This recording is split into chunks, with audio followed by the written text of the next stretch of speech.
Spirti görün. Dezinfeksiya lazımdı.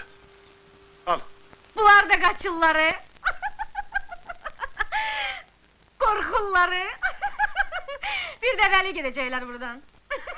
Dezinfeksiyeliyim.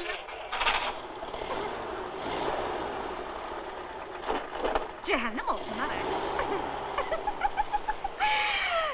Esas mesele oldu ki... Təzə kişi geldi ya Leprozoriya. Ну и что? Ну и что? Ну и что? Мужчина. Мужчина. Ну и Мужчина. что мужчина? Что мужчина? Мужчина.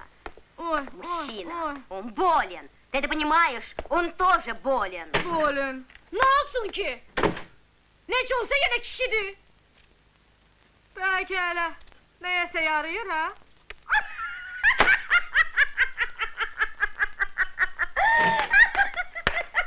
Yine sesin başımıza düşür, hayır ola! Gece kuşu! Yine gece gezintisine hazırlık gedir.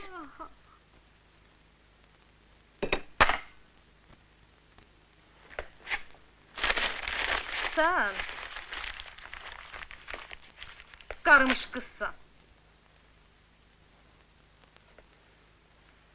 Məni başa düşmək için gerek kadın olasan. Birazdan yeriye de bilmeyeceksen. Yox ha, İki kişi arasında kalmışsan. yaxşı. Her hafta yarış geçirirsen.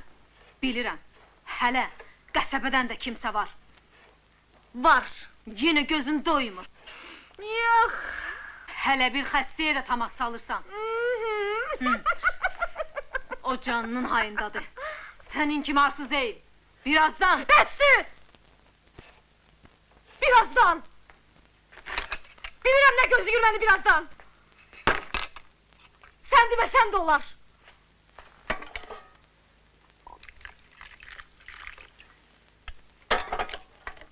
Sabahdan növbəti analizə. Eşitdin?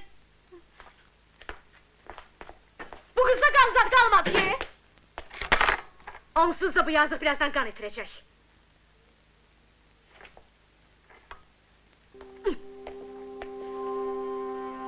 İtirecek.